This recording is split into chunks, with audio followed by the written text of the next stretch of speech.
Alors cette semaine c'est un tournant, c'est un grand tournant. C'est terrible cette semaine ce qui s'est passé. Hein, on avait dit déjà depuis la semaine dernière que depuis qu'on est parti du Har Sinaï, il y a une chute dans le clan Israël. C'est le problème hein, quand on quitte Shavuot. Non, ne dites pas ça. Ah, mais là, on change un peu le truc, ça y est, quoi, on arrête.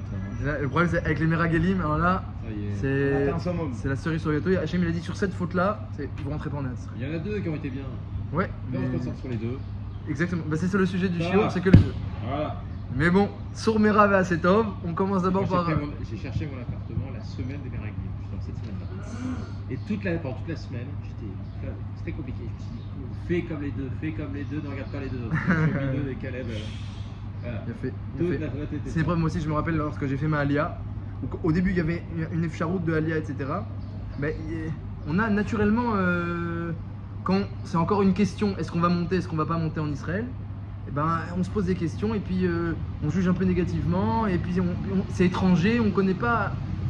Et c'est un peu, c'est l'épreuve de cette semaine. C'est vrai que tous ceux qui fait l'Alia, il est confronté à ça.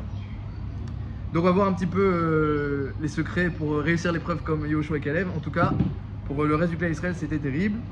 Hein, ils sont rentrés, ils ont dit du mal sur Israël, ils ont pleuré le 9 av. Ça a été fixé le 9 av, les Doré Doroth comme jour de pleurs parce qu'ils ont pleuré pour rien. Vous allez pleurer pour des bonnes raisons. Et puis le Israël Hachem a dit vous méritez pas de rentrer, vous critiquez la terre, vous méritez pas de rentrer. Alors on va voir un petit peu des dikdoukim dans le texte pour comprendre comment réussir la mission lorsqu'elle se représente, on va dire. Hein, tout ce qui est marqué dans la Torah, c'est Masavot Siman Labanim. Donc, si ces enseignements-là, c'est comme vous dites, c'est qu'ils sont encore nécessaires pour nous aujourd'hui, c'est pas shoot. sûr. Alors, c'est marqué comme ça. Shlach lecha anashim. Envoie. Si tu veux, tu envoies, il dit Rashi. Hein. Shlach lecha, ledatra. Lecha, ça veut dire reshoot, Rashi dit. Première chose, vérifier est-ce que la terre elle est bonne ou pas. C'est pas une obligation. C'est reshoot, il a dit Hachem à Moshe. Shlach lecha. Moi je t'ai dit qu'elle est bonne, dit Rashi. Moi je t'ai dit qu'elle est bonne. Si quand même tu veux envoyer pour visiter et préparer le terrain, je te laisse. Mais moi je t'ai prévenu, il n'y a pas de problème. Donc déjà, c'est une mission dangereuse, glissante, piste glissante. Il n'y a pas d'obligation, on a une promesse d'Hachem. Et mais c'était quoi l'alternative? Bon, Rav Dessler, il rapporte Rav Dessler dans. Pour les Meragelim, je parle. Oui, Rav Dessler, dans sa Chaboura sur Bidachon et Shtadlut, Rav Dessler explique que Hachem il voulait laisser le choix à Moshe Rabbeinu et au peuple de dire on te fait confiance, on va pas visiter, on rentre directement les yeux fermés parce que de toute façon, arrête dans le désert, on a eu des Nissim, on a eu la manne, on a eu le puits de Myriam, on est sorti avec des Nissim de Mitzrayim, on te fait confiance aussi pour la rentrée en Eretz Israël. C'est ça que on aurait pu répondre. On aurait pu répondre comme ça. Non, c'est pas ça. C'est pour ceux qui ne voulaient pas rentrer. Ah non. C'était quoi l'alternative? Ah, il y a personne qui voulait pas rentrer. Il y a juste une inquiétude du peuple de visiter, de bien préparer le terrain et de bien vérifier, d'après la logique et la stratégie, que je vais pouvoir rentrer en Israël et assurer mes arrières. Ça marche pas toujours comme ça avec Hachem. Tu peux pas toujours faire tes choix religieux de façon stratégique. C'est ça le problème. On aurait toute logique. Voilà. Donc eux ils ont voulu faire avec la logique et la stratégie. Et Bémet, Hachem, Moshe Rabbeinu il a dit que cette mission elle était bien. Hachem il a dit elle est facultative. Moshe Rabbeinu il a dit ça a plu, ça a trouvé grâce à mes yeux, pas dans notre paracha mais dans Sefer Dvarim. Moshe Rabbeinu dit elle m'a plu cette mission. Les Juifs ils veulent être sûrs de leur réussite en Israël, qu'il n'y ait pas de Chilul Hachem, qu'ils vont bien réussir à conquérir la terre comme il faut et trouver les trésors des Émorim et des peuples qui habitent là-bas. Moshe Rabbeinu a dit a priori ça peut que être bien de assurer la réussite de l'entrée en Eretz Israël. Mais lorsqu'on fait une action qui n'est pas une mitzvah qui est facultative, alors il faut toujours être prudent. Lorsqu'il y a une mitzvah, alors il y a une shmira, shomer mitzvah lo yeda davara, klal gadol. Quand tu fais une mitzvah, tu seras protégé. La Gemara dit dans Psachim, si c'est une mitzvah où il y a bari et zeka, c'est sûr qu'il y aura un danger. Par exemple, tu as une mitzvah, mais là-bas tu sais qu'il y a mamash des cambrioleurs, des gens dangereux. Alors à ce moment-là, bari et zeka, même Shmuel Hanavi il a dit, je peux pas aller oindre David, Shaoul il va me tuer. Mais lorsque c'est pas Bari et Zeka, alors tu peux t'engager dans ce mitzvah, même s'il y a un risque, même si c'est pas sûr de la réussite. Puis Hachem il va aider. T'as rien à craindre. Mais là c'était pas une mitzvah. Mais Hachem il a dit quand même à Moshe Rabbeinu que maintenant que tu as choisi des gens importants, Kulam Anashim, Raché Bene Israël et Mas, les gens importants, Kulam Tzadikim Beotasha, ils étaient tous Tzadikim Beotasha, ils sont par liste d'importance. Et même Yoshua n'arrive pas dans les premiers parce qu'il y avait des gens encore plus importants que Yoshua qui ont été envoyés. Donc c'était une délégation de gens Chashuvim, des tzadikim, pour bien assurer le terrain. Bien assurer le terrain. Mais c'était une mission quand même dangereuse parce qu'elle était facultative, c'était pas une mitzvah. Et comme on a dit au début du shiur avant que vous arriviez, comme on a dit que lorsque quelqu'un il quitte eh bien, son environnement naturel pour entrer dans un nouvel environnement, dans un nouveau pays, il peut avoir parfois un œil négatif et craintif, et ce qui peut entraîner ensuite. Dites-moi, si Moshe il dit Shlach Lecha. Hachem il a dit à Moshe, Shlach Lecha si tu veux. Non, si Moshe il nous dit ok je veux. Voilà. On peut dire que c'est un peu dans le Midera Banane. Oui, Moshe tout ce qu'il fait c'est Doraïta. On va dire que si lui il nous dit de le faire, alors. C'est marqué dans la Torah. C'est marqué dans la Torah. Est-ce qu'on peut les yeux fermés en disant, comme tu as dit, c'est pas une finale qui est facultative, mais là il te dit bon, si tu dis, si le Gadol adore, il me dit de le faire. Je dis que demain je vais voir un Gadol adore, je demande quelque chose. Non, mais ce qui s'est passé, c'est marqué dans Rachid, dans Parashat Devarim. Ils sont tous arrivés comme ça en cohue, comme ça il ramène Rachid dans Sefer Devarim. Parce qu'au début de Devarim, on raconte un petit peu la mission des Meragelim. Ça complète un petit peu le panorama. Ils sont tous arrivés en cohue devant Moshe Rabbeinu. On veut des Meragelim, on veut des Meragelim. Moshe dit bon, ok, vous voulez, bon, ça peut être bien, ok. C'est pas Moshe qui a ordonné. C'est tout le monde est arrivé comme ça, manifestation. Il y a écrit les jeunes devant les vieux. Ils se sont fait Sarcheni, il a dit je sais pas, laissez-moi voir. Oui, ils ont fait une demande. Là, il a quand même dit bon, ça vient quand même d'un Gadol d'or. Moi je me suis dit, tu dis parce que cet argument de mise à facultative. Regarde, c'est vrai, non, je suis d'accord avec toi, mais dans Perek Aleph, dans Sefer Devarim, Perek Aleph, Pasuk Lamed Zayin, si je me trompe pas, c'est marqué là-bas que Moshe Rabbeinu il a dit, et moi aussi quand j'ai accepté, Hachem il s'est énervé contre moi. Ouais. Et il a dit, et à cause de ça, tu rentreras pas en Eretz Israël. Comme ça, là-bas, c'est Nira. Je crois que je l'ai même ici. Il y a écrit dans Devarim que Moshe Rabbeinu raconte l'épisode des Meragelim lorsqu'il fait des Torahot au clan d'Israël. Et il dit quelque chose d'incroyable. Il dit, Vegambi Tanav Hashem, sur cette faute-là, Hashem, il s'est énervé contre moi. Biglalze, Biglalchem. Les morts, et Hashem m'a dit, Gamata lotavosha. Toi non plus, tu rentreras pas. Et j'ai vu que les Mefarshim, ils disent, c'est machma, qu'à cause des Meragelim, Moshe Rabbeinu n'est pas entré en Eretz Israël. Quelque chose qui n'est pas connu, mais c'est un passouk Mefourash.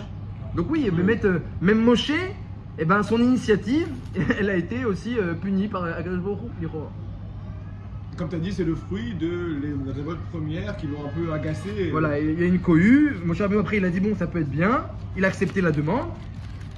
Alors qu'est-ce qui s'est passé exactement? Qu'est-ce qui s'est passé? Comment des gens Chashuvim, Tzadikim, ils ont pu arriver là? Hein, regardez les matés, les Nessim, les matés. Reuven, Shamoua ben Zakour, les matés Shimon Shafat ben Chori, dans l'ordre d'importance.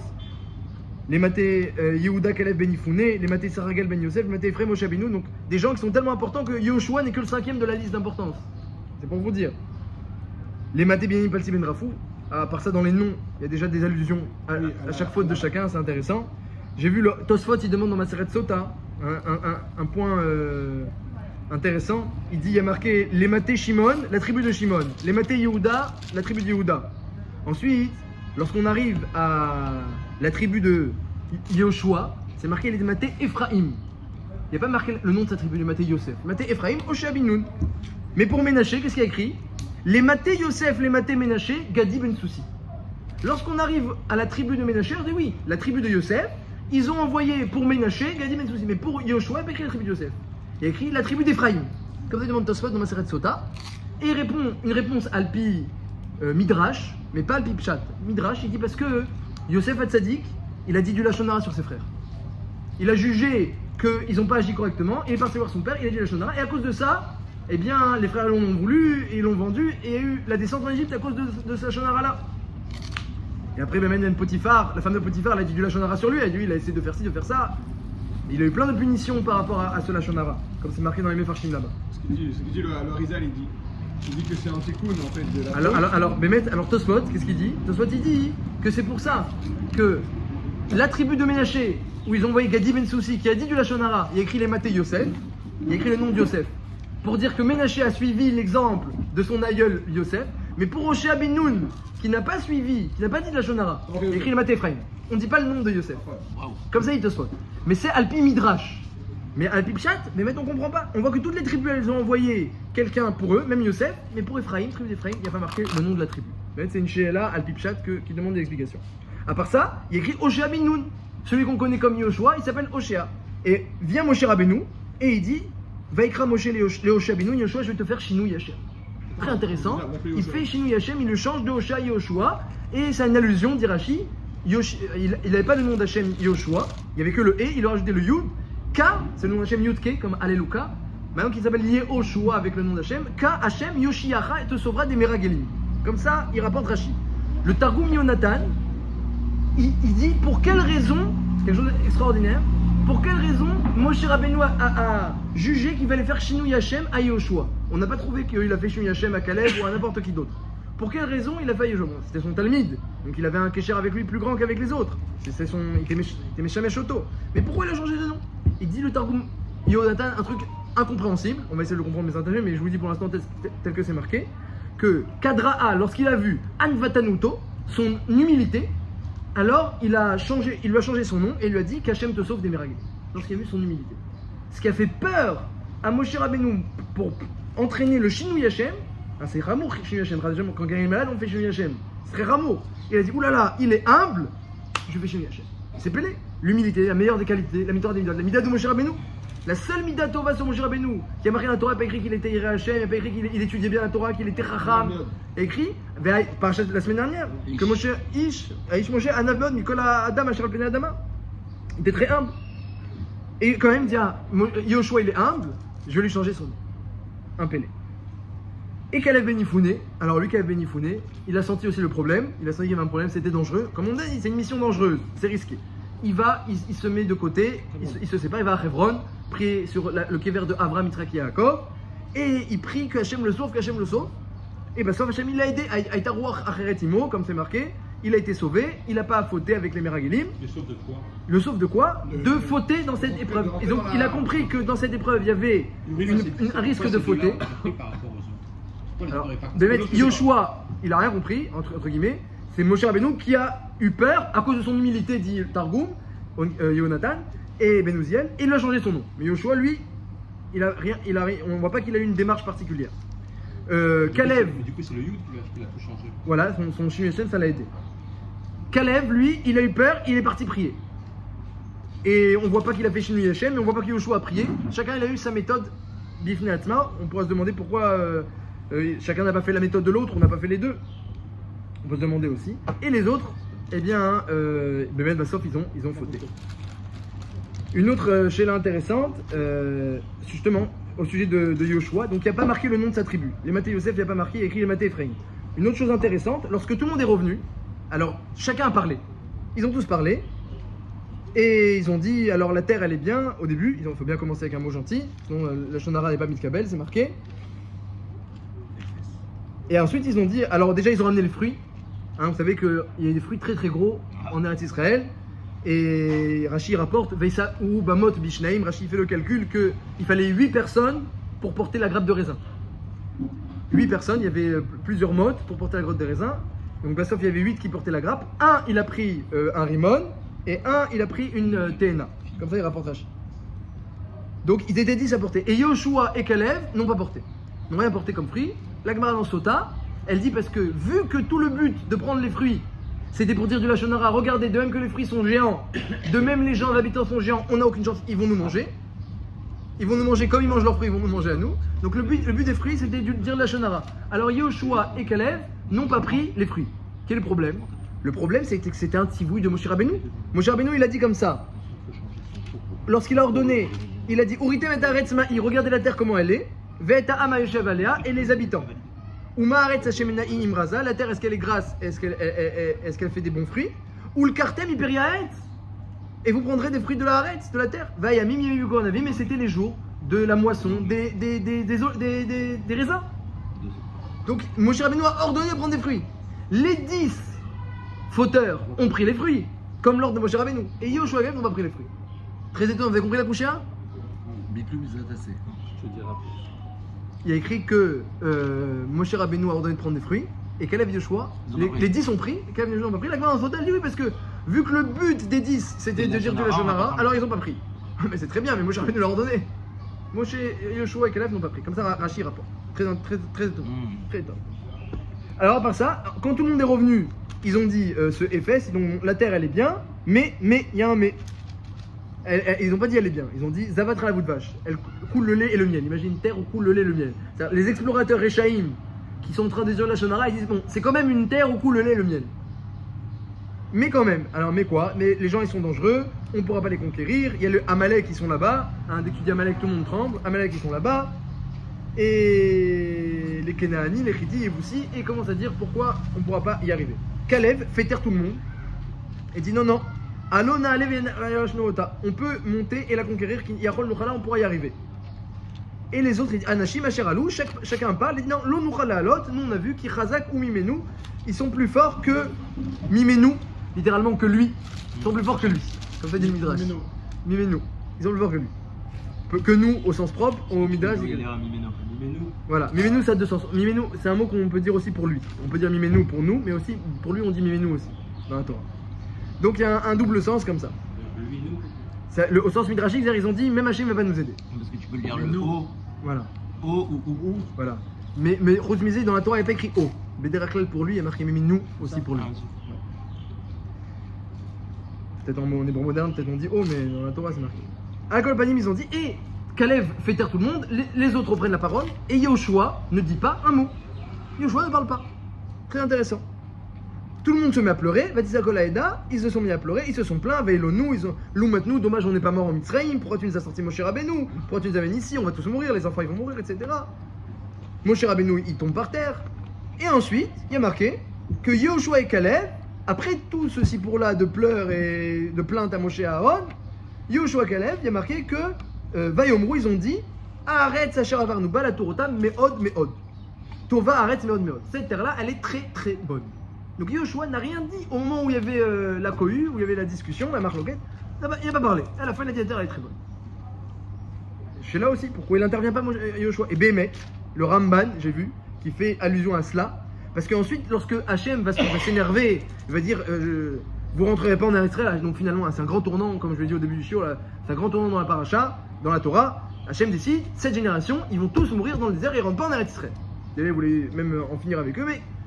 Bah, sauf, il va les laisser 40 ans dans le désert, mais en tout cas, ce qui est sûr, c'est que personne ne rentrera en Israël, sauf, il y a marqué. Bon, alors, Moshe Rabbeinu, évidemment, il essaye de défendre le clan d'Israël pour pas qu'Hachem les tue, mais, bah, sauf ce qui se passe, Hachem dit d'accord, je serai longanime, mais c'est certain, je le jure, hein, il a fait une voix à Hachem, c'est certain, qu'ils vont mourir dans le désert. Sauf qui? Sauf Kalev. Sauf Kalev, lui. Qui avait un roi Haretimo, Kalev, lui, ou Yori chez nous, c'est marqué comme ça. Ve Avdi Kalev, le seul qui va voir la terre, Avdi Kalev, et Kevaïta roi Haretimo, Vaimalacharaï, lui il m'a suivi. Zaro Yori chez nous, c'est lui qui va conquérir la terre et l'hériter. Yori chez nous, j'ai dit conquérir. C'est lui qui va conquérir la terre. Lui et ses enfants vont conquérir la terre. Mais les autres, non. Et Yoshua, dit le Ramban, remarque le Ramban, n'est pas mentionné. Donc Yoshua, il y a plein de fois on voit dans la Torah où. Dans sa tribu, on ne dit pas son nom. Les Maté Ephraim, on ne dit pas les Maté Yosef. On ne dit pas le nom de la tribu. Le nom de là où il était, chez Ephraim, mais le nom de la tribu, on ne dit pas. Ensuite, lorsqu'il faut parler, il ne parle pas, il ne défend pas la terre. Est-ce qu'on va y arriver, on ne va pas y arriver. Juste après, il a dit, après que toute l'histoire, après que tout le monde ait pleuré, tout le monde soit plein, il dit la terre, elle est très bonne. Lui et Kalev. Dans la récompense, tout le monde va périr dans le désert, sauf Kalev. Yoshua n'est pas mentionné. Après, c'est marqué un peu plus loin que Hachem a dit à Moshe Rabbeinu que donc, tout le Dor va mourir dans le désert. Et les seuls qui vont Chayou, qui vont vivre, ce seront Kalev et Yoshua. Donc il y a marqué au sujet qu'ils vont, oui, vivre, il y a marqué Kalev et Yoshua. Mais au sujet de rentrer en Israël et la conquérir et l'hériter, ça, il n'y a que Kalev qui est mentionné, Yoshua n'est pas mentionné. Ça a été dit la semaine dernière avec la prophétie de. Oui, qu'ils vont, voilà, que Yoshua il a juste dit, il se rend compte que ça va se réaliser. Ouais, mais ça n'a pas été dit Mefourash. Alors que mettre sur Kalev, c'est marqué Mefourash. Et Yoshua, c'est pas mentionné. Le Ramban, il pose la question, il reste en Sheila. Pourquoi on n'a pas parlé de Yoshua dans la récompense? Il va rentrer, il va conquérir, il va combattre les ennemis, il n'y a pas marqué. Juste il y a marqué que Chayou, Mina Hashim il est resté vivant parmi tous les explorateurs. Lorsque la Torah décrit que les 10 sont morts, il écrit mais Kalev et Yoshua sont restés vivants. Ça c'est la seule chose qui est mentionnée sur Yoshua. C'est intéressant, pourtant Yoshua on aurait dit qu'il a réussi son épreuve autant que Kalev. Ça c'est aussi une Sheila. Donc si on fait un petit peu le sikoum des Sheilot, comment des gens si importants ils se sont mis à fauter et à chuter tellement vite. Pourquoi Yoshua il a eu besoin de Shinui Hashem? Et le Targum Yotan il dit parce qu'il était humble. Moshe a dit alors faut que je te fasse Shinui Hashem, quel rapport? S'il est humble, alors au contraire il a des bonnes midot, il fera pas de Avera. Comment ça se fait que il n'est pas allé prier, Kalev est parti prier? Quelle différence avec Kalev? Ensuite, on a dit Kalev et Yoshua n'ont pas pris les fruits en Eretz Israël, alors que Moshe avait ordonné de les prendre. Comment ça se fait? On a demandé pourquoi Yoshua, on ne dit pas le nom de Yosef, le nom de sa tribu. Alors Tosfot il dit Alpi Midrash, parce qu'il n'a pas dit de la Shonara, alors on ne dit pas le nom de Yosef. Mais Alpi Pshat, pourquoi on ne dit pas le nom de sa tribu? On ne dit pas qu'est-ce qu'il a dit au moment du victoire de la marloquette. C'est pas mentionné qu'il a parlé. Seulement après, il a dit la terre elle est bonne, après toute l'histoire et tous les pleurs et toutes les plaintes. Et pourquoi dans la récompense on parle que de Kalev et pas de Yoshua? Juste on dit que, tu sais, Yoshua est resté vivant, alors que tout le monde est mort, sur les 10 explorateurs. Donc la différence entre Kalev et Yoshua, comprendre la faute des Meragelim, l'atout de Kalev et de Yoshua, chacun son atout, c'est Bezrat Hashem, le but d'aujourd'hui, de notre show. Alors, le Khatam Sofer déjà dit première chose, lorsqu'ils sont arrivés en Eretz Israël, ils ont commencé à voir les choses, chacun à sa manière. Voilà, chacun avec ses yeux. D'ailleurs, c'est marqué à la fin de la paracha, c'est intéressant. Lorsque la Torah elle parle d'un homme qui se laisse aller à. Voilà, il se laisse aller à visiter et regarder des Averot. Alors, déjà, elle dit le même mot, Velotaturu, le même mot qu'au début. Et en plus, elle dit une chose intéressante. Elle dit d'abord le cœur et après les yeux. Lorsque à quelqu'un on lui ordonne de ne pas regarder une chose interdite, Rabbi Yonah il dit, et c'est Karamashma Bagmara Aksad, dans Brachot, mais Rabbi Yonah il écrit que le issour de regarder de la nudité ou même une chose interdite, de nudité, ou des mélanges comme ça, eh bien on l'apprend de Velotatouра. Et la question de la Torah elle dit, ne te laisse pas aller à visiter après ton cœur et après tes yeux. Après ton cœur. Donc là déjà, la Torah nous explique que le problème, c'est pas forcément ce qu'on voit. Comme disait Rav Moshe Feinstein à son Talmid, mais je comprends pas, je suis passé par le même chemin que toi, j'ai vu aucune nudité. Son Talmid dit, je peux pas aller à Yeshiva, il dit le Talmid, il y a trop de pritzout dans Rechov. Il dit, moi je passe par le même chemin, j'ai rien vu. Ou comme les enfants, on voit un morceau de carton par terre. Les enfants ils disent, ah t'as pas vu ce bateau? Ben oui, pour eux c'est un bateau, pour nous c'est une boîte en carton. Lorsque l'homme il a quelque chose dans le cœur, alors il le concrétise dans les yeux. Hein, les yeux ils suivent le cœur. Donc alcool panim 1, tu vois ce que tu veux bien voir. Vous avez des idées préconçues. En fait, voilà, donc alors quel était le problème? Alors le Zohar il dit que les Meragelim ils savaient que pour l'instant ils sont Nessim, ils sont des princes, des gens importants. Lorsqu'ils vont rentrer en Israël, tout va changer. Et ils seront plus des gens Khashouvim, ils vont perdre leur Mahala. C'est très difficile. J'en donne une fois ceci pour là, un autre pour récent, contemporain. Ils sont partis au Rav Shach. Il y avait des grands talmidei Chachamim de la Yeshiva de Ponyovitch, les plus grands talmidei Chachamim de la Yeshiva. Et chacun des grands talmidei Chachamim, il a eu un poste. Lui, Rosh Yeshiva, lui, Magid Shiur. Et il y en a un des grands talmidei Chachamim aussi. On lui a rien donné. Et Rav Shach, il était doeg. Est-ce qu'il tient le coup? Ça va, c'est un grand Rav. Il est aussi âgé. Bon, il avait peut-être 10 ans de moins que Rav Shach. C'est un grand Rav, il va être mistadère dans la vie. Non, Rav Shach, il a passé doeg. Est-ce qu'il tient le coup? Il a demandé à ses Chaverim, est-ce qu'il tient le coup? Parce que finalement, lorsque tu as un poste, tu as une ma'ala dans le clan d'Israël, c'est pas que pour le kavod, c'est aussi, ça te fait vivre, ça te donne une responsabilité, et ça te donne des mitzvot et des srouyot, c'est une efsharout, c'est important d'avoir une responsabilité au sein du clan d'Israël, un rôle dans le clan d'Israël. C'est sûr qu'il y a du kavod, c'est certain, le Zohar il dit il y a eu du kavod, il y avait un problème de kavod. Mais c'est un kavod, pas seulement un kavod, je veux qu'on me respecte, c'est un kavod justifié, parce qu'il est important, il agit pour sa tribu, et il est important, donc on le respecte, et lui il est content d'agir pour sa tribu. Et ça, les Nessim, ils ont eu très peur. On va rentrer en Eretz Israël, on va devenir des gens pshutim, on n'aura plus de rôle, plus de responsabilité, plus rien, tout va changer, tout va être fait de façon différente. Quand il y aura le Yerushat Haaretz, le Kibush Haaretz, ça va changer. Pourquoi ils ont pensé ça? S'ils étaient chefs de tribu, ils restent chefs de tribu. Ils savaient. Le Zohar il dit qu'ils savaient que ça devait changer. Ouais. Ils savaient que ça changeait. De même que Moshe Rabbeinu, eh ben, il devait passer le flambeau aussi. Alors, quelle est dans ce cas-là, dans leur esprit, l'alternative? Ah ouais, c'est votre question, hein, j'ai compris la question, ouais. C'est quoi d'autre? Est-ce que... Ils vont partir dans le désert toute leur vie, quand même. Je sais pas si c'était conscient ou inconscient. Je sais pas si c'était conscient ou inconscient. Mais quand quelqu'un, il sait que il va être déchu, ou il va perdre son kavod, ou son importance, ben, même si il n'a pas d'autre alternative, mais quelque part, il va pas voir les choses de façon favorable. Il arrive en Israël. D'accord. Voilà, donc après c'est tout. Après, ils ont vu. Oui, non.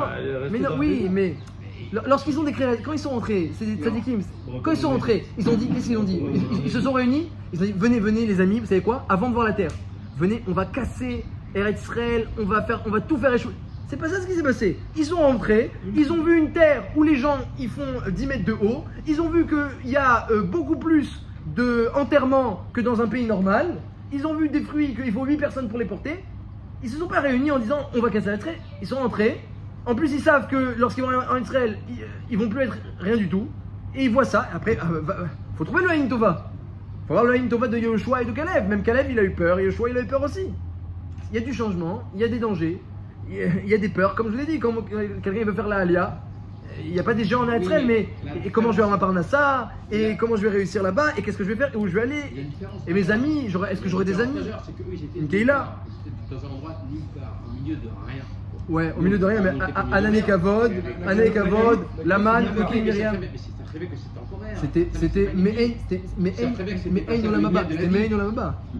Dans le Midrash c'est marqué. D'accord, très bien, ils savent très bien. Mais la Sheila, elle est que lorsque tu arrives dans cette terre-là, est-ce que tu es objectif ou subjectif? Bien sûr, voilà, alors c'est tout.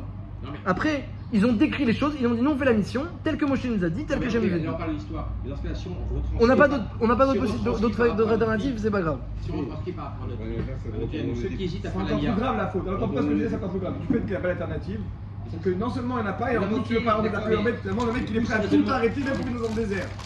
C'est ça. Ils veulent retourner en Égypte. Non, ou que Hachem organise ça. Garder le poste qu'ils avaient en Ils sont Égypte. nourris, logés, ils étudient toute la journée la ils Torah, rejettent. ils sont détentes, ils ont la Shrina. Ils rejettent. C'est pas que dans. Ils rejettent pas. Ils rejettent. Ah, écoutez ce que dit Radam Sofer. Écoutez le Radam Sofer. Le Radam Sofer il dit comme ça. Le Radam il y a un truc intéressant. Moshe Rabbeinu a dit de prendre des fruits. Ouais, comment c'est que Moshe Rabbeinu a dit de prendre des fruits? Arrête, il y a une Gemara dans Baba Kama qui dit qu'il y a une marloquette dans Baba Kama, mais Alakha le Maaseh, comme ça c'est Nifsak Bagmara dans Baba Kama d'Afkouf Yudimel. On tient que Gezel Agoy, c'est assourd. D'après certaines chitotes, c'est assourd. Doraita. Gezel Agoy, donc tu viens, tu prends les fruits. Ils sont pas à toi. C'est pas des fruits FKR, hein. Ils ont pris des fruits dans le champ de quelqu'un. Comment tu prends des fruits? Alors Moshe Rabbeinu il prend les fruits parce qu'il a pensé que comme on est dans un talir de Gvisha, de Kivush et de Yerusha, on est en train de conquérir et d'hériter. Donc, lorsque on va revenir, ils vont revenir de la mission, Hachem va dire bah c'est bon, vous pouvez rentrer. Donc tous les fruits qui étaient déjà là-bas, c'est à nous. Donc on peut, à Smarze qu'on est en train de conquérir et d'hériter, les prendre. Mais Yoshua et Caleb, qui ont compris depuis le début que la mission elle allait pas réussir parce qu'ils ont vu leur intention, ils ont dit mais c'est certain qu'Hachem il va pas nous permettre, on va pas rentrer. Si là-bas on va pas rentrer, donc la terre elle est pas à nous, comme ça que je Radam Sofer. Donc les fruits, ils sont en Goïm, Gezel Agoy, c'est Azur. Donc ils n'ont pas touché aux fruits, ils ont laissé les 10 prendre et ils n'ont pas touché. Alors c'est marqué dans le Midrash, c'est marqué que plusieurs fois il y a eu des comptes rendus et qu'il y avait des disputes entre les 10 Meraglim et Yehoshua. C'est marqué que Yehoshua et Caleb, non, Caleb il faisait semblant qu'il était avec les C'est pour autres. ça qu'ils l'ont laissé parler d'ailleurs. Voilà, exactement. Ils l'ont laissé parler grâce à ça. Yehoshua, lui à chaque fois il était mitnaged au Meraglim. Il savait que Yehoshua n'est pas de leur bande, mais bon, ils ont la grande majorité.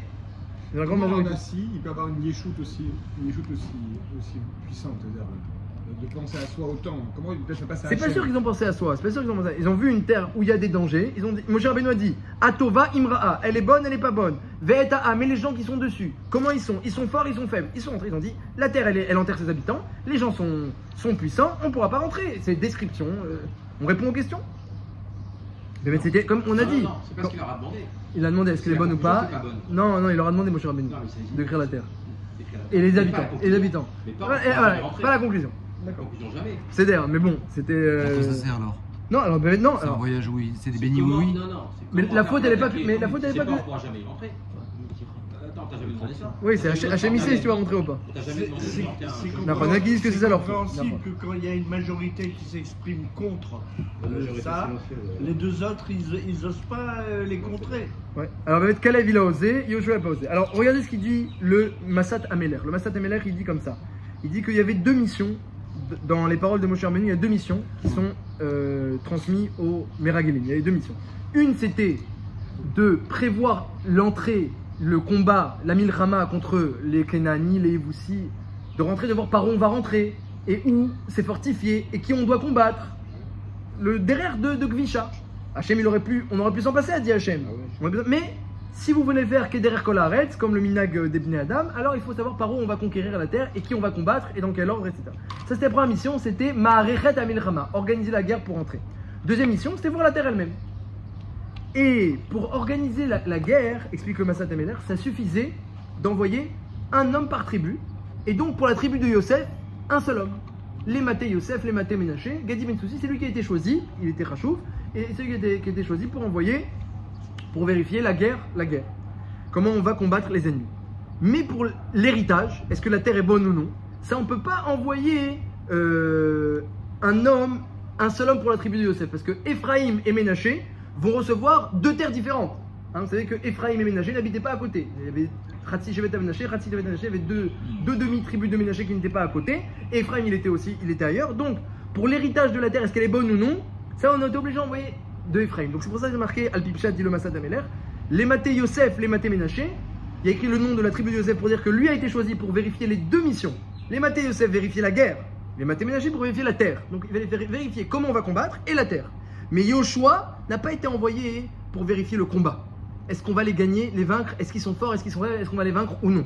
Que pour le Chélek d'Ephraïm, quelle terre il va avoir? Est-ce qu'elle est bonne ou pas? Et rapporter à sa tribu que la terre elle est bonne. Donc c'est pour ça qu'il n'y a pas écrit les Maté Yosef. Il n'y a pas écrit le nom de la tribu que le nom de son chevet pour l'héritage. Et lorsque tout le monde est revenu parler, alors Caleb il a dit allons aller, on va les battre. Les autres ils ont dit non, ils sont trop forts, on va pas les battre. Et Yoshua n'a rien dit. Pourquoi? On m'a pas demandé.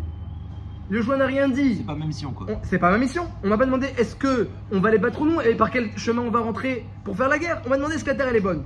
À la fin de plainte, alors Yoshua a dit arrête Tovaï, Meod. La terre est très très bonne.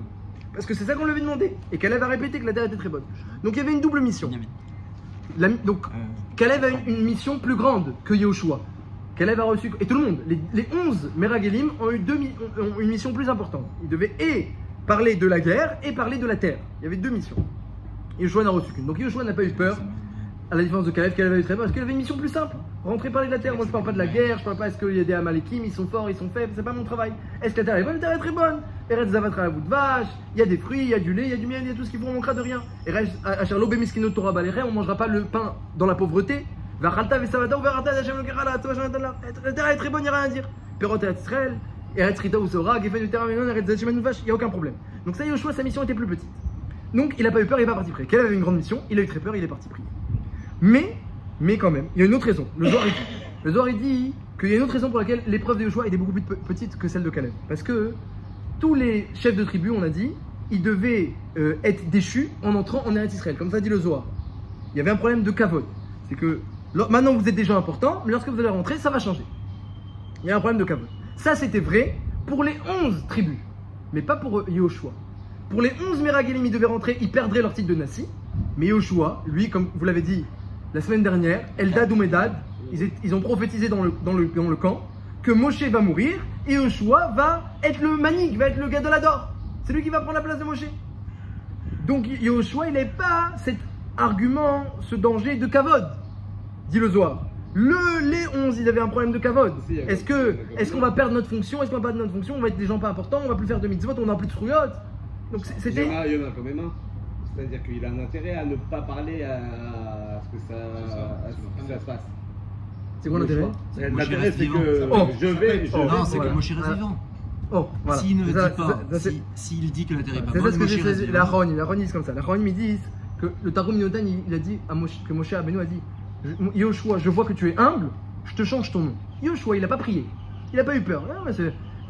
Il n'y a aucun problème.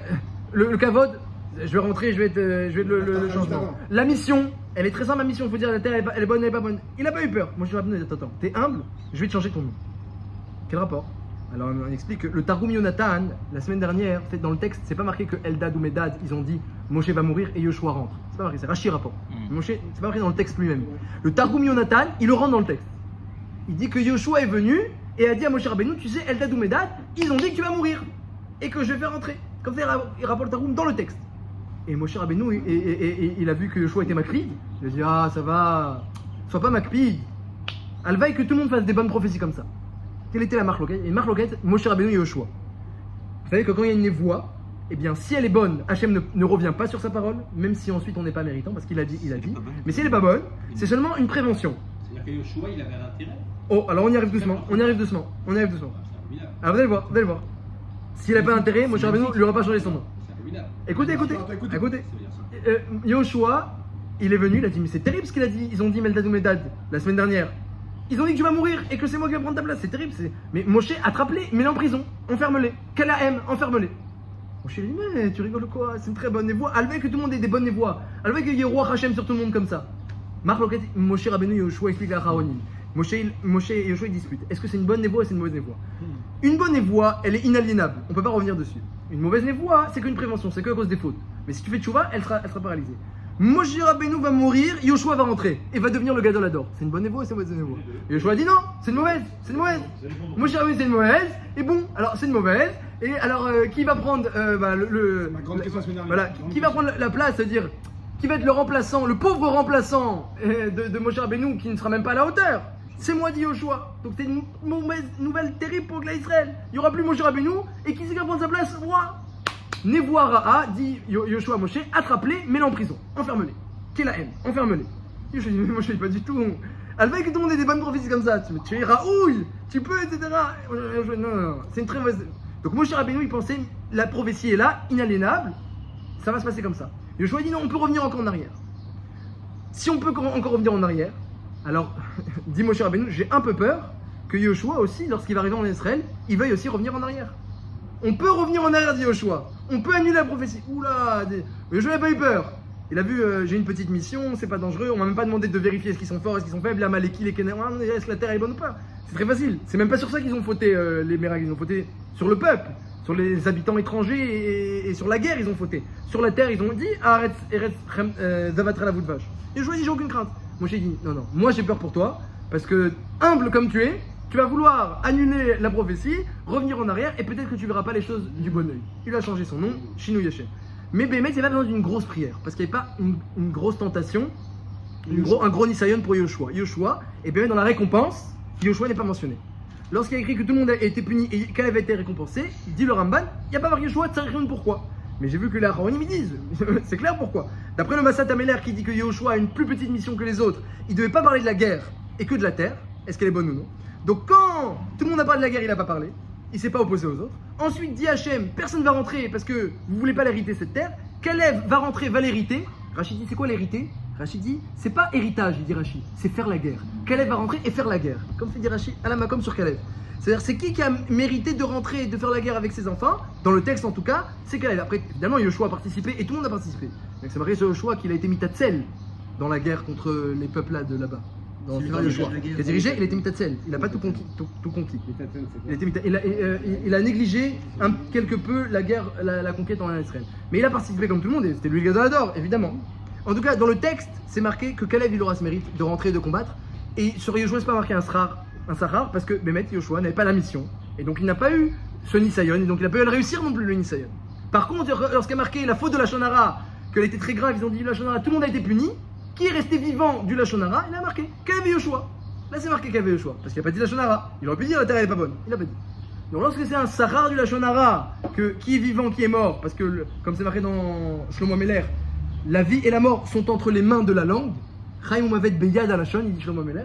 Donc lorsqu'on te dit qui est vivant, qui est mort, sur Lachonara on dit Yehoshua. Mais lorsqu'on te dit qui a réussi la mission et qui va rentrer en Israël, on parle que c'est lui qui a parlé de l'entrée en Israël. Donc déjà, première Nekuda que la mission de Yehoshua était plus petite que la mission de Kalev. Et quand même, Moshe Rabbeinu l'a jugé que c'était nécessaire de lui faire Shinou Yashem. Donc ça vous dit à quel point c'est dangereux, une mission qui n'est pas une mitzvah, que tu pars maintenant faire une action profane, c'est facultatif, c'est pas une mitzvah. Et il y a des négiotes, tu peux être intéressé comme ci, intéressé comme ça. Même des négiotes d'humilité. Des négiotes d'humilité. Moshe Rabbeinu dit, ça mérite Shinou Yashem, c'est dangereux parce qu'il voit déjà ce qui peut se passer, je vois déjà comment ça peut mal tourner pour toi, il lui fait Shinou Yashem, donc faire attention lorsqu'un homme il fait dans un domaine facultatif, profane, où c'est pas une mitzvah, qu'il fasse attention à s'éloigner de la Avera.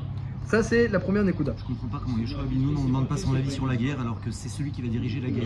Oui, parce que pour l'instant Yehoshua n'était pas encore Rachou. Mais il a la prophétie. La prophétie qui va diriger. Ah mais c'est le Dadou Medad, c'est mais pour l'instant il n'y a rien d'officiel, ça reste une prophétie. C'est comme un rêve, la prophétie c'est 60 fois plus qu'un rêve. C'est comme un rêve. Ils ont dit ça va se passer comme ça. Pour l'instant personne n'a été nommé. Le Ramban il dit que Yehoshua il était pas dans les plus Rachuvim des Meragelim. Il était plutôt dans les moins Rachuvim. Il y a un Midrash qui dit sur Yehoshua qu'il était qu'un shamash quasi. C'est après qu'il est Allah Bémal. Mais il était un shamash, il rangeait les bancs. Comment Moshe peut lui dire qu'il est Raoul? Ah oh, mais ça c'était le mythe. Moshe l'a vu, il est humble, il a du potentiel, il écoute tous mes divrei Torah, il écoute tout ce que je dis. Il a mis le nom d'Hachem dans son nom.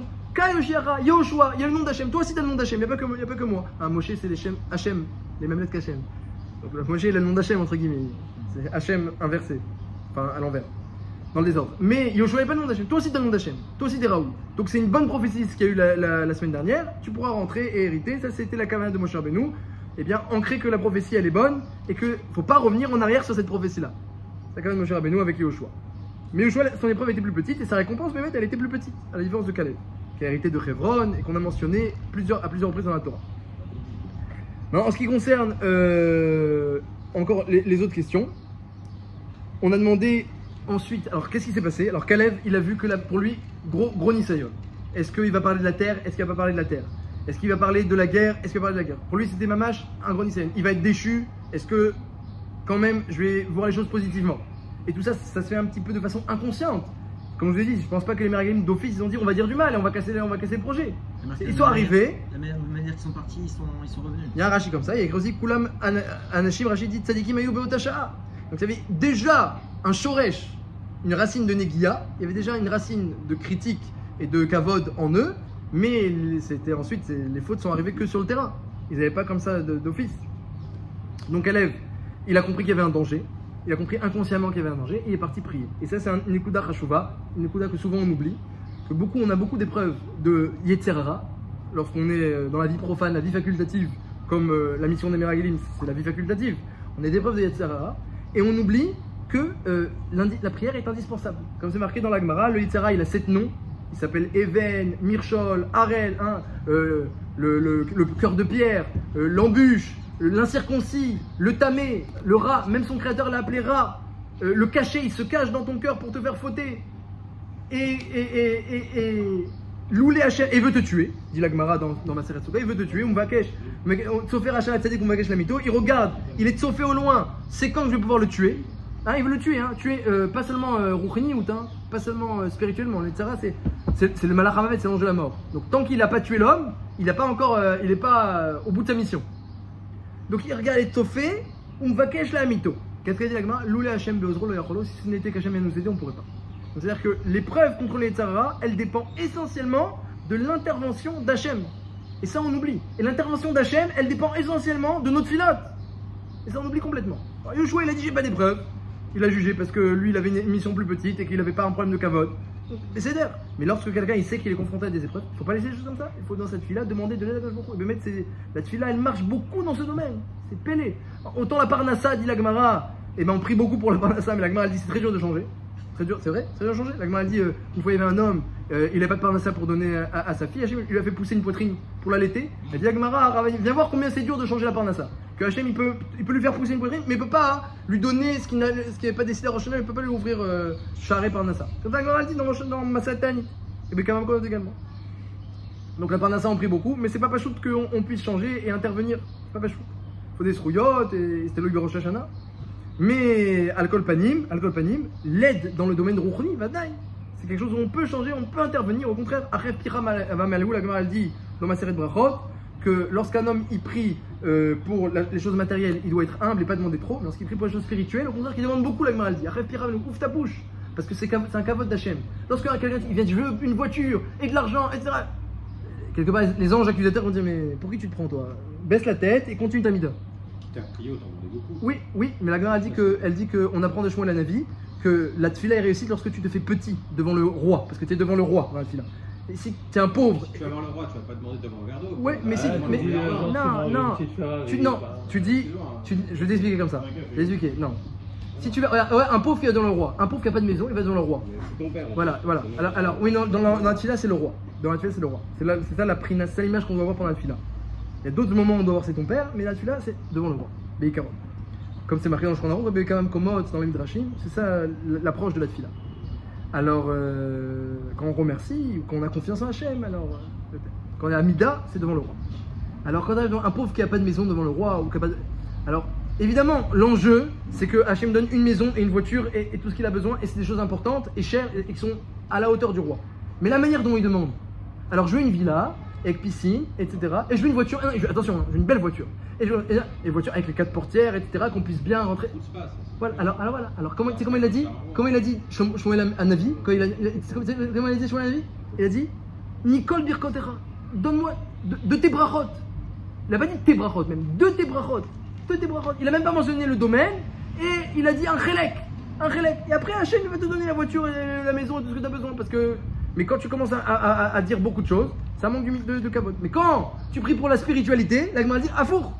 Tu dis à Hachem combien sa Torah elle est belle, tu veux l'étudier, combien la vérote elles sont graves, tu veux qu'il te sauve. Prier pour la spiritualité, c'est le capote d'Hachem. Donc, multiplier la prière dans la tefila pour la spiritualité, que la Gemara dit que baiser, on a le droit de multiplier les prières, c'est pas un manque de capote pour le roi. Au contraire, quand c'est matériel, alors on peut vouloir beaucoup, mais la manière de demander, elle doit pas se faire explicitement beaucoup. On va pas le faire explicitement. Comme ça s'ira dans la Gemara Brachot, Perek Zayin. Alcool Panim, pour finir avec les questions, est-ce qu'on a répondu à tout? On a expliqué le danger de la mission, c'est parce que c'est pas une mitzvah. Dès qu'on est dans un domaine, c'est pas une mitzvah, et surtout qu'il y a des grands enjeux. Est-ce qu'on va monter en Israël ou non? Alors, eh bien, il y a un danger, c'est une piste glissante. On a répondu au Targum Onkelos, l'humilité de Yoshua, elle pouvait être, même ça pouvait déjà être un problème de subjectivité. Il était humble, donc il aurait pu vouloir revenir en arrière. Moshe Rabbeinu lui a changé son nom. Kalev, il a senti le problème de Yitzhara, il a fait des tfilotes, parce que c'est très moïl la tfila dans ce domaine-là. C'est le plus moïl, peut-être encore plus que Shinui Hashem, c'est tfila. On veut avoir des résultats dans la Ruchniut, contre le Yitzhara, dans l'étude de la Torah. La tfila, c'est le plus moïl, donc Kalev, il a fait le top. Yoshua, on lui a fait la solution la moins chashuva, Bémet. La Gemara dit dans Brachot que Tshuva ou Masim Tovim, Shinui Maaseh, c'est encore plus grand que Shinui Hashem. La Gemara dans Rosh Hashanah, pardon. Donc, Vadaï que la Tshuva de Kalev Benifune, elle est chashuva, Bene Hashem, c'est certain que ça l'a sauvé. Et on a expliqué aussi que chacun, il aura sa récompense selon sa mission. Celui qui a une grande mission comme Kalev, il aura une grande récompense, il est mentionné dans toutes les récompenses. Celui comme Yoshua, qui a une plus petite mission, alors c'est marqué qu'il est resté vivant. Parce que ça c'est le srout du Shmirat Halashon, protéger sa langue de dire du mal. Mi Sher Chaim, ceux qui protègent sa langue de dire du mal, eh bien il aura le srout de Chaim Aroupi.